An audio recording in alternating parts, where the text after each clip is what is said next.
Hi, I'm Daz. I'm the producer of The Drift, and as always, it's been an interesting couple of weeks since the last diary. Things are moving forward slowly but surely, and quite a few things have happened that have got me thinking a lot about making films. I say outside of the industry, certainly out of the professional industry in terms of being paid, but also geographically speaking. There's been a few challenges. Remember when I was directing during principal photography and getting everything done and all the schedules and working everything out, and how we got so not hopelessly behind on the schedule, but it certainly felt that way. And in particular, after the first weekend of filming, I remember going back to work on the Tuesday or the Monday. It was Monday, and I just almost wanted the whole world just to swallow me up because we were so behind. And I just had this horrible sort of feeling of sort of realisation that we'd just bitten off more than we could chew, and there was just no way that we were going to get the film finished on time in terms of getting all the shooting done, bearing in mind that we had to be out of the area that we were filming in about a day after we finished filming. So, and at that point I just wanted to just not give up, but certainly just wanted the world to swallow me up just for a few moments. And one thing I remember saying and thinking to myself during that time was that just get the filming done, just get the filming out of the way, and then it's all in post. And there's an often expression that comes up which is, we'll sort it in post. It wasn't so much we'll sort it in post, it's just that at least in post there's no sort of impending deadline, there's no sort of milestone or point in time that we absolutely have to get it finished by, like there was in principal photography. And here we are, a year and a bit past the ending of principal photography, and the film isn't finished. And we know why the film's not finished. We know that there are issues with getting all the visual effects done. There are just so many to do. We know that it's a big project, it's a film, it's not a short. And there's no deadline, technically. The film is meant to be finished at the end of this year. We'll see, frankly. But it got me thinking about how the differences. Why is it that it's taking so long in some ways? What are the challenges that we face? And I was thinking because how does the industry cope with that? Well, obviously the industry pays its people, so that's kind of a motivator. But also, I've worked in London occasionally. I've jumped into the industry occasionally and jumped back out again. And there are several differences between the type of setup that they have and we have. And it's a difficult one to talk about because if I express it in the wrong way, it could seem that I'm accusing my team of either not working hard enough, which is not true, or I could be accusing the industry of slave labour or something like that. So it's a very difficult subject to discuss, but it's certainly something that keeps coming up in my head about the differences. And some of the sort of positive differences, for example, is that working in London, working in the city, when I go there, there's a sense of hustle and bustle. There's a sense of productivity. I've sort of reunited with university colleagues, students when I was using the students to help me with previous work, like Cinders and stuff. Some of those guys are now in the industry, and the difference I've seen in those people in terms of their outlook, the way that they were when we were at university, or when they were at university, compared to how they are now. A couple of guys in particular working in post-production, and their workload has jumped, but their whole attitude has changed. There's an expression I learned, in days gone by called behaviour breeds behaviour, and certainly now these guys working in London are very much, certainly much more productive. They certainly had that sort of get up and go. I'm not saying that it can last forever, and I'm not saying that it's right either, because they're working a lot of hours, for money, And that's where the sort of slave labour bit comes into it when I was saying about, they're working really long hours all the time. It's just work, work, work, work, work. I'm not saying that's a solution, but it is a way of certainly getting things done. So the positive bit out of that is that in London, even just walking through the streets, there's this whole sort of, things are moving all the time. Things are happening, dynamic, dynamic, dynamic, dynamic. And then where I live, which is nowhere near London, 2 hours away, and the group of people that I have, none of them are located in London. I can think of. I might be slightly wrong, but I don't think they are. The nearest I think is Luton. They're not caught up in that hustle and bustle, for example. They're not. Some of them are sort of self-employed. Some of them go to work. Some of them aren't working at all at the moment and are, making their show reel, which is the classic pitfall that I think any potential artist, whether it's a producer, director, whatever, can make, is that show reels are great, but it's nothing compared to actually doing stuff. And I know, and you have to do stuff before you can make a show reel. And I think that brings me on to my sort of the next sort of difference, which is sort of procrastination, which is the difference again I've seen. And we all do it. I do it. I'll give you an example.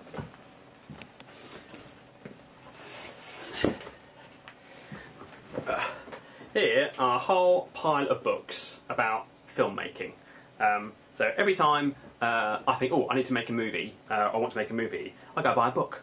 Buy another book. Oh, first time directing another book.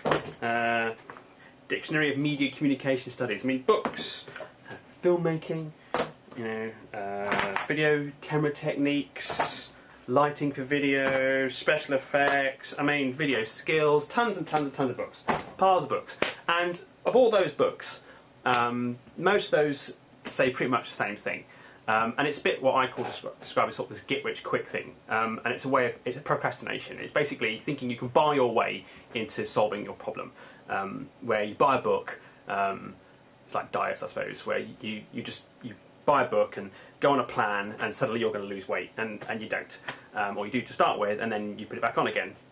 And it's the same with filmmaking, in that it's very easy to have a plan and buy a book and read something on the web page and watch a diary, and 2 weeks later you haven't done anything. And I see that a lot, both with people who are trying to get into the industry, people who, like me, who are not yet there but trying to get there. It's so easy to not do anything. And I think the added challenge that we have with The Drift is that, unlike other films that are being made, particularly in this visual effects area, where it's sort of fan films, Star Wars, Star Trek, Battlestar, which are all brilliant, and a fantastic arena to develop your visual effects, because hey, all the spaceships have been made, someone's been out there and made the spaceship, you can start playing in their universe very, very quickly and get a lot out of it. So that's a great sort of starting point, and often used in show reels. Look at me with my Battlestar Galactica ship firing lots of bullets and all that kind of stuff. Well, okay, The Drift is original, so that makes it a lot more complex, because there's that buy-in isn't quite there. And a lot of people are kind of sort of into the sort of love the idea of making an original movie, and they love the idea of being part of something big and special. And I've deliberately put what we've cut so far on the background, and there's an enormous amount of sort of storyboards and sort of titles about what's going to happen and what we need to put in there. And that's when it starts getting really difficult. That's when it's really hard, because now we've got to actually start creating something. And that's when we go and get a book or read a website, or we're working on our computers to edit, to do visual effects, to do sound effects or whatever. And that's also the same medium that we use to surf the internet. It's also the same medium that we use to communicate with other people, to go on Facebook, all that kind of thing. It's very easy to start off in the morning and say, right, I'm gonna do this visual effect today, I'm gonna do this sound effect today, I'm gonna do this edit today, or this press release, or this research to try and get the movie, down to a convention or something. And then within 10 minutes, you're on Facebook, or you're on the internet, or someone texts you and something like that. And there's no big boss walking around like you might have in a production house or when you physically go to work. It's very easy to do nothing. I think by not being in an environment that's like London, you know, that's hustly bustling, even when you just walk out of the office and walk in the street, everybody's moving around. We don't have that here, nor do we have a production house. You know, we're kind of being set up to fail. It doesn't mean we will fail, it just means it's really difficult. If you look at the difference, for example, between, say, you know, the set building, we had to go to work to set build. We physically had to go to the set to build. And when we were on the set, there was no internet other than on your phones. There was no major distractions. You were faced with the challenges of the day to go and do it. And then everything was done. The set was built, and I've looked at documentary footage, and and you can see behind. You can see how we. Let's look at that visual effect there. Oh, nice shot.